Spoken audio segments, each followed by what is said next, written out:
করে তাকে বরণ করে নেবেন ফ্যাসিলিটিজ অফ প্লেসমেন্টের প্রধান কর্ণধার শ্রীমতী সঙ্গীতা কুণ্ডু মহাশয়া। এ সম্মান মানব সেবা ও শিল্প সাধনার যুগলবন্ধির প্রতি এক বিনম্র শ্রদ্ধা।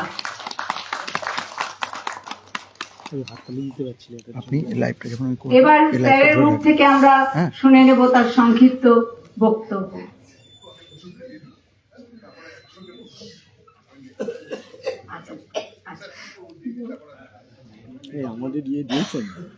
বাংলা বিনোদন জগতের প্রবীণদের সাথে নবাগত শিল্পীর যুগলবন্দি বারবার বাংলা সংস্কৃতিকে দিয়েছে নতুন প্রাণ, নতুন দিশা। ঠিক যে ভাবনাতেই গত 16 বছর ধরে সমাজের কর্মসংস্থান ক্ষেত্রে এক নির্ভরযোগ্য নাম উঠে এসেছে ফ্যাসিলিটিজ অফ প্লেসমেন্ট। অভিজ্ঞ কর্মীদের পাশাপাশি অনভিজ্ঞ মানুষের স্বপ্নকেও বাস্তবের মাটিতে দাঁড় করানোর নিরন্তর প্রয়াস চালিয়ে যাচ্ছে এই সংস্থা। তাই এই কর্মসংস্থানের ভাবনার সঙ্গে যুক্ত হয়েছে সংস্কৃতির আরো একটি উজ্জ্বল অধ্যায়। বর্তমানে যেভাবে বাংলা ছবির জগতে এক ঝাঁক ভালো ছবি মুক্তি পাচ্ছে, কিন্তু তার মধ্যেই এমন একটি ছবি আছে যে ছবি স্টার স্টারডম কিংবা বক্স অফিসের সফলতার অঙ্ক ছাড়িয়ে সরাসরি পৌঁছে গেছে মানুষের হৃদয়ে। আমি বলছি ছবিটির কথা। এই ছবির প্রতিটি তরুণ শিল্পী তাদের অভিনয় দক্ষতা ও আন্তরিকতায় টলিপাড়ায় নতুন আলো ফেলেছেন। বক্স অফিসের সাফল্যের পাশাপাশি প্রেক্ষাগৃহে হাজার হাজার দর্শকের ভিড় তারই প্রমাণ। আজ আমাদের মাঝে উপস্থিত হয়ে রয়েছেন সেই ছবিরই এক অত্যন্ত প্রতিভাবান তরুণ অভিনেতা, যার নাম হয়তো অনেকেরই কাছেই এখনো অজানা, কিন্তু অঙ্ক কি কঠিন এর শাহরুখ খান বললেই যার মুখ সবার চোখে ভেসে ওঠে। হ্যাঁ, তার প্রকৃত নাম প্রসূন সোম।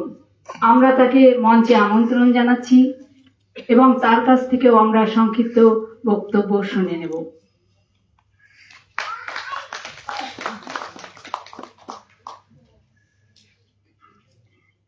এবার স্যার প্রসূন সোমকে উত্তরীয় পড়িয়ে সম্মাননা জানাবেন ফ্যাসিলিটিজ অফ প্লেসমেন্টের প্রতিষ্ঠাতা শ্রী দেবজিৎ কুণ্ডু মহাশয়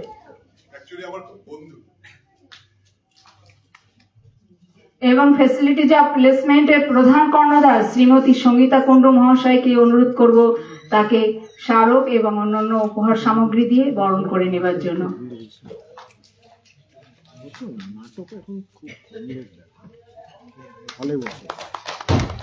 আমাদের ওখানে নাটকের কত টিকিট জানো? 400 টাকা 500 টাকা। তাই আমার বাড়িতে 4টে টিকিট আছে, সব রোজ 4 জন আমাদের বাধা দেয় ভাই। এখন আমরা স্যার বিডি মুখার্জির কাছ থেকে এবং প্রসূন সোমের কাছ থেকে সংক্ষিপ্ত বক্তব্য শুনে নেব।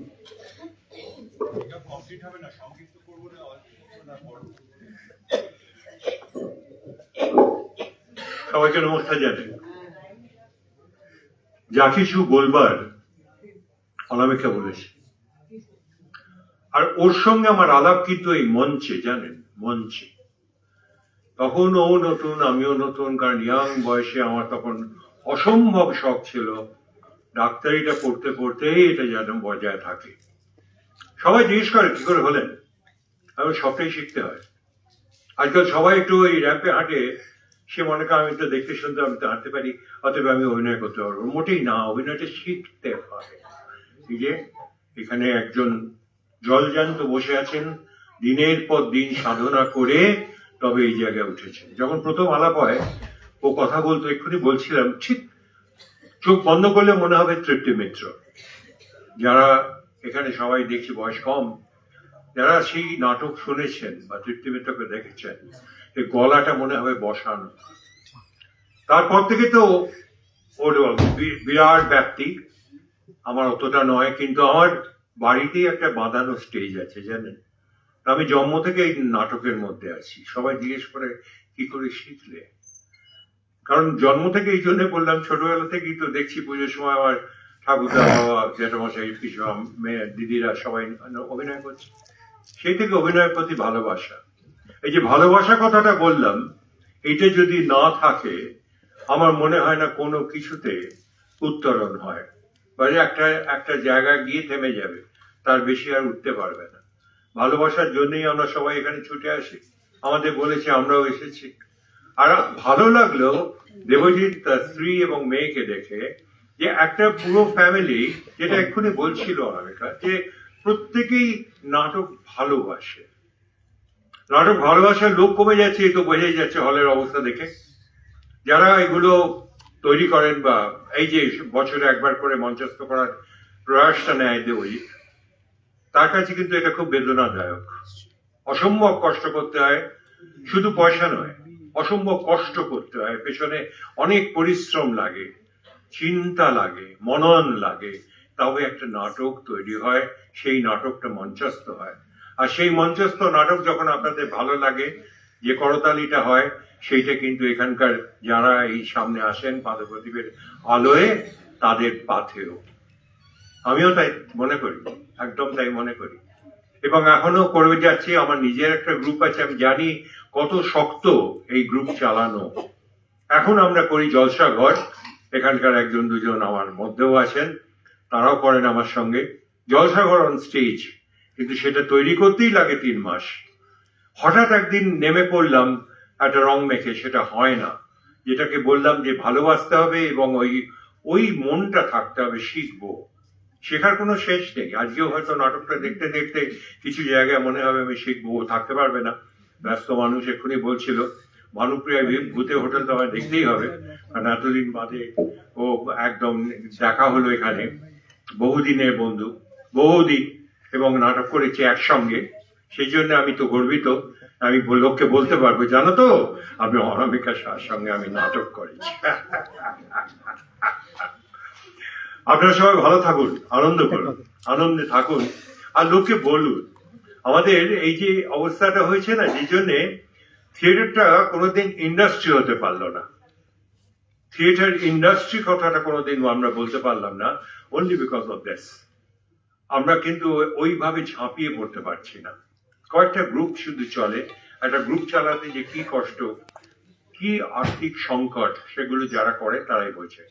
তারপরে হল পাওয়ার ব্যাপার আছে, তারপর তো নানা রকম ঘটনা আছে, সেগুলোর মধ্যে আর যাচ্ছে না।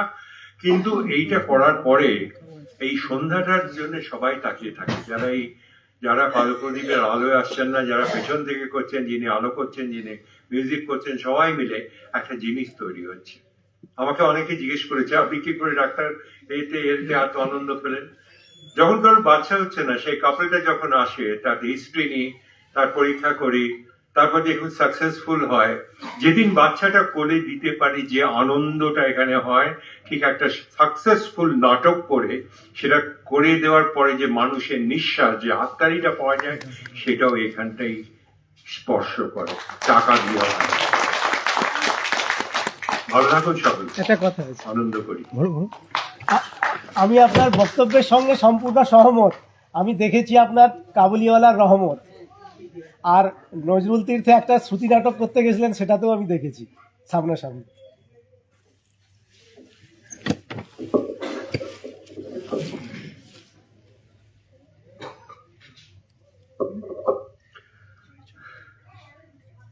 বলতে কিছুটা খানিকটা ভয়ই লাগছে, আর মনে হয় ভয়টা পাই, কেননা যে মানুষগুলোর সামনে মঞ্চে দাঁড়িয়ে আছি সেটাই বড় পাওয়া, এবং সেইটার ব্যবস্থা হয়তো করে দিয়েছে দেবজিৎদা।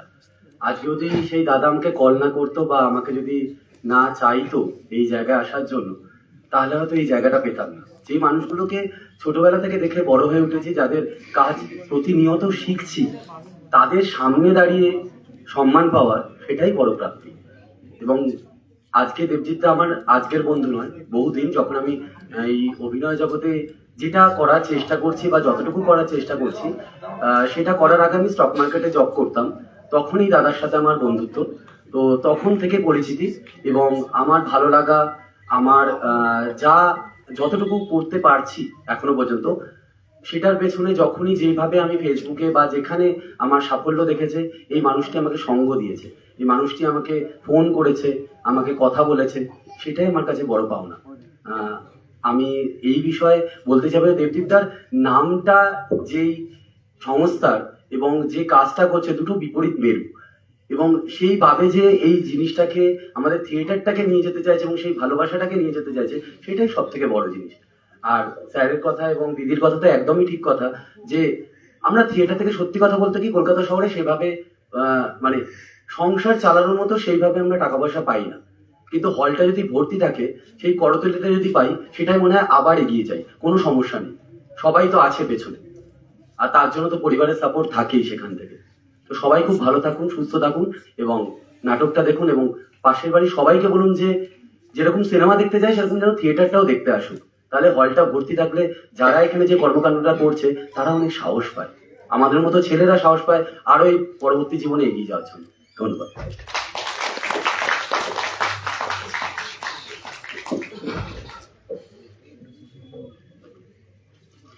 আমরা সত্যিই আজ সমৃদ্ধ হলাম এই বক্তব্যের মধ্যে দিয়ে।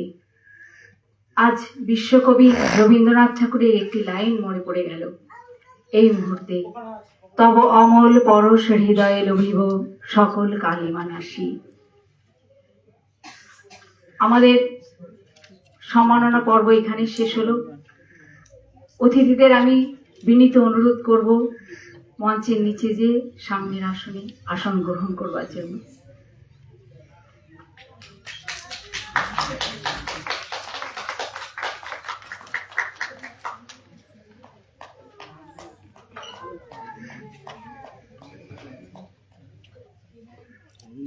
কিছু করে আসি।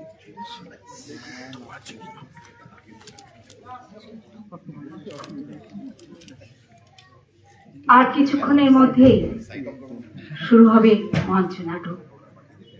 আজকের প্রতীক্ষিত নাট্য পরিবেশন স্বয়ং সিদ্ধা।